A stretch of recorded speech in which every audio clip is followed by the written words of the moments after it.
हिमाचल प्रदेश के मंडी लोकसभा क्षेत्र में रोचक मुकाबला देखने को मिल सकता है। कांग्रेस की तरफ से हिमाचल प्रदेश के कैबिनेट मंत्री विक्रमादित्य सिंह को लोकसभा चुनाव के लिए मंडी से उम्मीदवार बनाया गया है।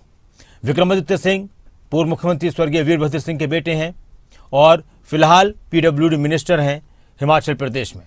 तो वहीं भाजपा की तरफ से मशहूर अभिनेत्री कंगना रनौत चुनाव के मैदान में है और दोनों के बीच पहले से ही विक्रमादित्य सिंह और कंगना रनौत के बीच पहले से ही काफी बयानबाजी चल रही है, तीखी बयानबाजी चल रही है, एक दूसरे पर जमकर वार पलटवार किए जा रहे हैं।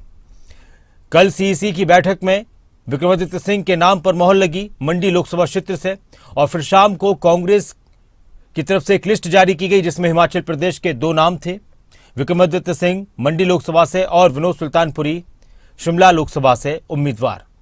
पार्टी ने मंडी के अलावा शिमला से विनोद सुल्तानपुरी को अपना उम्मीदवार बनाया है।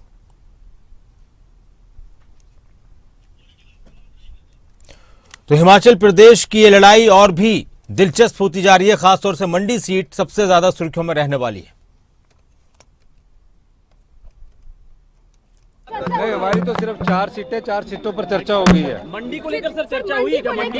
मंडी का भी सिंगल नाम है, टिकट जल्दी डिक्लेयर हो। देखिए, आज की 4 सीटें हैं हिमाचल प्रदेश में और 4 सीटों में ये फैसला हुआ है कि 50% सीट्स का अनाउंसमेंट पहले किया जाएगा और 50% सीट्स का बाद में किया जाएगा।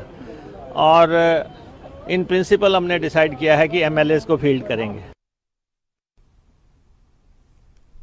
तो मंडी लोकसभा क्षेत्र से विक्रमादित्य सिंह कंगना रनौत के खिलाफ चुनाव लड़ेंगे। शिमला से विनोद सुल्तानपुरी के नाम का ऐलान हुआ है। कल रात को कांग्रेस की तरफ से 16 उम्मीदवारों के नाम का ऐलान किया गया, जिसमें मंडी से और शिमला से हिमाचल की 2 सीटों से कांग्रेस उम्मीदवारों के नाम सामने आए।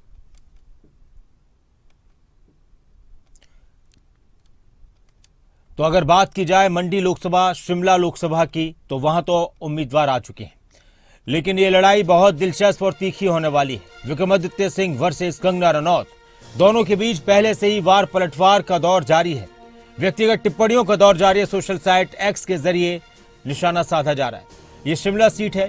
सुरेश कश्यप बीजेपी के उम्मीदवार और विनोद सुल्तानपुरी कांग्रेस के उम्मीदवार। हमीरपुर की अगर बात की जाए तो अनुराग ठाकुर,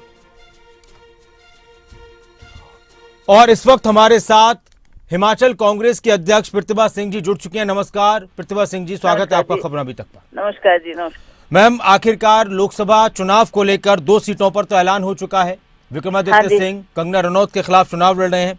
किस तरह से आप देखती हैं इस मंडी लोकसभा क्षेत्र को? कितनी मजबूत दावेदारी आपकी है यहाँ पर? विक्रमादित्य सिंह की है, आप खुद यहाँ से सांसद हैं, ये सीट आपके लिए परंपरागत सीट मानी जाती है। कंगना रनौत के सामने और विक्रमादित्य की टक्कर किस मुकाम पर आप देखती हैं?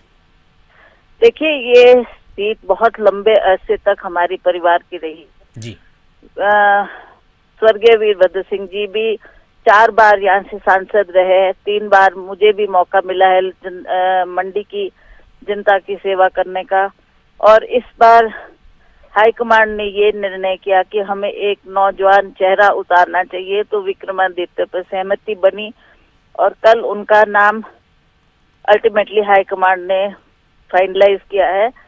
अब हम फील्ड में उतरकर अपने जितने भी चारों हमारे उम्मीदवार है, उनको प्रत्याशी है, उनको जिताने का हम भरसक प्रयास करेंगे। और मैं दावे के साथ कह सकती हूँ कि हमें अवश्य इन सीटों पर लोगों का समर्थन मिलेगा, लोगों का साथ मिलेगा और हम अवश्य जीत कर आएंगे। प्रतिभा सिंह जी, मंडी की अगर बात की जाए तो इस सीट पर बयानबाजी बहुत तीखी हो चुकी है पहले से ही। विक्रमादित्य सिंह को लेकर कंगना रनौत के बयान, कंगना रनौत को लेकर विक्रमादित्य सिंह के बयान, और कई बार व्यक्तिगत टिप्पणियां भी ऐसी सामने आई हैं जो चर्चा का विषय बनी है।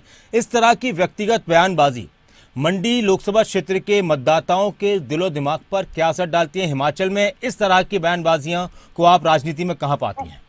देखिए, जहाँ तक राजनीति की बात है, हम तो एक पार्टी को रिप्रेजेंट करते हैं, कांग्रेस पार्टी, जिसने प्रदेश की और देश की और खास करके मंडी संसदीय क्षेत्र की हमने दिलो जान से सेवा की है और आगे भी हम वचनबद्ध है कि इसी तरीके से लोगों का काम करेंगे, लोगों की समस्याओं को जानकर उसका समाधान करने का प्रयास करेंगे।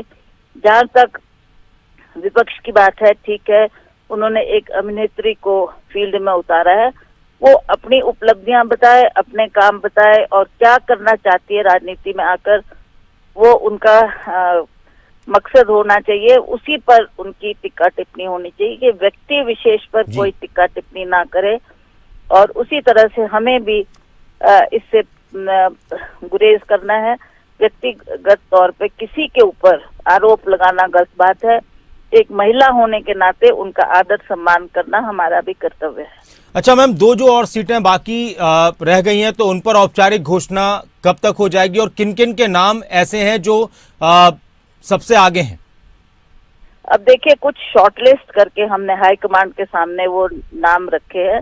अब किस पे वो फाइनल टिक करते हैं, किसको वो मैदान पे उतारते हैं, वो अभी उसका हमें 2-4 दिन और इंतजार करना होगा। मेरा एक और आखिरी सवाल आपसे है। हिमाचल प्रदेश में चाहे विपक्ष के नेता हों या फिर कंगना रनौत की बात की जाए मंडी से, तो वो प्रचार के दौरान ये कह रही है कि कांग्रेस पार्टी ने अपने वादे तो पूरे किए नहीं है, जनता से किए गए। ये किस तरह से जनता के बीच वोट मांगने जाएंगे?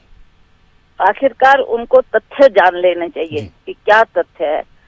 जब वो एक बात करती हैं कि हमने अपने वायदे पूरे नहीं किए, मैं आपको बताना चाहती हूँ, हमने मैनिफेस्टो में जो जो बात कही, हम चरणबद्ध तरीके से उन पर खरा उतरने का भरसक प्रयास कर रहे हैं। हमने ओपीएस लागू किया है, हमने महिलाओं को जो वायदा किया वो उनको देने की हमने बात की है, हमने दूध का जो रेट बढ़ाने की बात थी वो हमने किया है, और उसी तरह से 5 साल के कार्यकाल में हम बाकी जो हमने लोगों से वायदा किया है उनको भी अवश्य हम पूरा करेंगे। बहुत शुक्रिया प्रतिभा सिंह जी हमारे साथ जुड़ने के लिए। हिमाचल कांग्रेस की अध्यक्ष और मंडी लोकसभा सीट से मौजूदा सांसद प्रतिभा सिंह का बयान कि हम हर एक वादे को पूरा कर रहे हैं और चरणबद्ध तरीके से पूरा कर रहे हैं। व्यक्तिगत टिप्पणियां जो मंडी में खासतौर से प्रत्याशियों के बीच देखी जा रही, उन्होंने कहा कि इससे बचना चाहिए। और इस वक्त हमारे साथ विनोद सुल्तानपुरी जी भी जुड़ चुके हैं, शिमला से लोकसभा के उम्मीदवार हैं कांग्रेस की तरफ से। नमस्कार विनोद सुल्तानपुरी जी, स्वागत है आपका खबर अभी तक पर। नमस्कार जी। नमस्कार विनोद सुल्तानपुरी जी, एक बड़ी जिम्मेदारी पार्टी ने दी है कि शिमला सीट कांग्रेस की झोली में आप डाल दीजिए। कितनी मजबूत दावेदारी आप यहां पर अपनी पेश कर रहे हैं बीजेपी के उम्मीदवार के खिलाफ, और इस सीट को लेकर आपका क्या कुछ कहना है?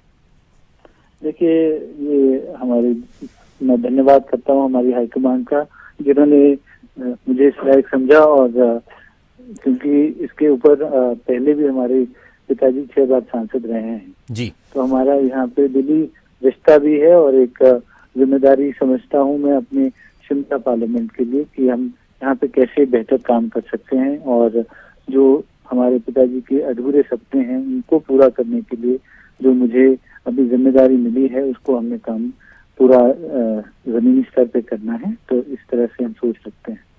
अच्छा विनोद जी, एक तरफ जहां बीजेपी ये नारा दे रही है कि अब की बार 400 पार, ऐसे वक्त में एनडीए के 400 पार का जब शोर सुनाई दे रहा है, तो हिमाचल की ये 4 सीटें कांग्रेस को कितना मजबूत कर पाएंगी? जिस तरह से आपने कहा कि आप यहां से आपके लिए तो ये दिल से जुड़ी हुई सीट है। शिमला सीट पर लगातार अब हम देख रहे हैं कि काफी दिन से बीजेपी का कब्जा है। सुरेश कश्यप भी एक बार फिर से टिकट लेकर आए हैं, वो भी अपनी मजबूत दावेदारी पेश कर रहे हैं। तो हिमाचल की तरफ से कांग्रेस को कितनी उम्मीदें हैं? देखिए, ये एक बहुत ही बोल्ड डिसीजन है, और जिस तरह की परिस्थितियां इन्होंने, जो हमारे विपक्ष के लोग हैं, इन्होंने एक नई रीति रिवाज हिमाचल में पैदा करने की कोशिश की, जिसे इन्होंने नाम दिया मिशन लोटस। अब ये हिमाचल की रीति रिवाज नहीं है, और हमें ये समझना होगा कि यहाँ के जो लोग हैं भूले हैं और अपनी बात को बड़े दृढ़ता से भी रखते हैं, और ये कोई पैसे लेकर सरकारें नहीं बनती हैं। यहाँ पे लोग भावना और प्यार से आपका समर्थन करते हैं, और इसी लाइन से बाहर हटकर यहाँ पे नई रिवाज शुरू करने की कोशिश की गई। तो मैं समझता हूँ इस तरह की राजनीति से हिमाचल दूर रखता है अपने आप को, और मैं ये समझ नहीं पा रहा हूँ ये 400 पार और ये 500 पार वाली बातें किस तरह से की जा रही है। हमें तो जमीनी स्तर पे काम करना है और लोगों की जो भावना है उसे खुद समझते हुए रिप्रेजेंट करना है। जब हमारे यहाँ पे त्रासदी हुई है, उस समय त्रासदी के समय हमारे जो सांसद थे उन्होंने कोई बात ही नहीं रखी है दिल्ली में, और इसी तरह जब हमारा राष्ट्रीय उच्च मार्ग बिल्कुल बंद हो गया था, तो उस समय भी बिल्कुल कोई बात विधानसभा से जब हमने इसके बारे में बात की, तब भी मुझे लगा इसके ऊपर उन्होंने कोई जहन में अपने उनकी बात आई कि हो सकता है उन्हें नोटिस में नहीं आ रही है। तो उस समय भी हमने विधानसभा में भी ये पक्ष रखा, पर उसके बावजूद हमें जब जवाब मिलता है कि इस तरह का कोई नुकसान नहीं हुआ है, तो मुझे लगता है ये खेद की बात है कि हमारे तो क्या पब्लिक इस चीज को समझ पा रही है कि आप लोग पब्लिक को यकीन दिला पा रहे हैं कि आप लोगों की हिमाचल में कांग्रेस की सरकार की या हिमाचल के लोगों की त्रासदी के दौरान केंद्र की तरफ से कोई मदद नहीं की गई? क्योंकि केंद्र सरकार का और हिमाचल के नेता प्रतिपक्ष और विपक्ष का ये कहना है कि केंद्र सरकार ने हिमाचल के साथ बिना किसी भेदभाव के पूरी मदद की है। यही मैं कहना चाह रहा हूँ, और ये हिमाचल की जनता जानती है। एक दृढ़ जो लीडरशिप होती है, उन्होंने निर्णय लिए, और जो हमारे लोग हैं जिन्हें दिक्कतें थी, उनको जब सुविधा मिलनी चाहिए थी, उस सुविधा को पहुंचाने के लिए माननीय मुख्यमंत्री ठाकुर सुखविंदर सिंह जी ने हमारे यहाँ पे जो इसका मैनुअल होता है, डिजास्टर मैनुअल, उसे बदलने तक का काम किया। तो इस तरह की सोच अगर लोगों के प्रति हमारे मुख्यमंत्री की रही, इस सरकार की रही, तो मैं समझता हूं जनता इसे समझती है। एक आखिरी सवाल मेरा ये कि जो कांग्रेस में इस दौरान देखा गया राज्यसभा चुनाव के दौरान, और आपकी पार्टी के 6 विधायकों ने बगावत कर दी, ये सारी चीजें भी जनता देख रही है। तो बीजेपी के नेताओं की तरफ से लगातार ये कहा जा रहा है कि सरकार अपना विश्वास खो चुकी है, जनता से किए गए वादों को पूरा नहीं कर पा रही है। कांग्रेस के लिए ये कोई चुनौती कितनी बड़ी मानी जाए चुनाव के दौरान, जब आप जनता के बीच में जा रहे हैं और जनता को इस बात का यकीन दिलाना कि सब कुछ ठीक चल रहा है और आपकी सरकार मजबूत है? देखिए, मैं ये समझता हूँ कि जो हमारे 6 बागी विधायक हुए, ये पहली बार हिमाचल में इस तरह का मैं बोल रहा हूँ आपको कि यहाँ पे जो ये रिवाज है, इस तरह का रिवाज कभी हमने न देखा न सुना। और आज जब हम ये देख रहे हैं तो हमें पता चलता है कि किस हद तक, किस निचले स्तर तक ये गिर गए, और हिमाचल की जो साख है उसे उन्होंने गिराया। मैं इस तरह की राजनीति के बिल्कुल विरोध में हूँ, और आखिरकार जनता दरबार सबसे बड़ा इसको जस्टिफाई करेगा, और अभी जब जो चुनाव होंगे उसमें लोग अपना निर्णय देंगे कि हमने अच्छा किया कि गलत किया। शुक्रिया विनोद सुल्तानपुरी जी हमारे साथ जुड़ने के लिए, और शुभकामनाएं आपको टिकट मिला है। विनोद सुल्तानपुरी शिमला से कांग्रेस के प्रत्याशी हैं, और उन्होंने कहा कि मजबूत दावेदारी है और ये सीट हम जीतेंगे और कांग्रेस की झोली में डालेंगे।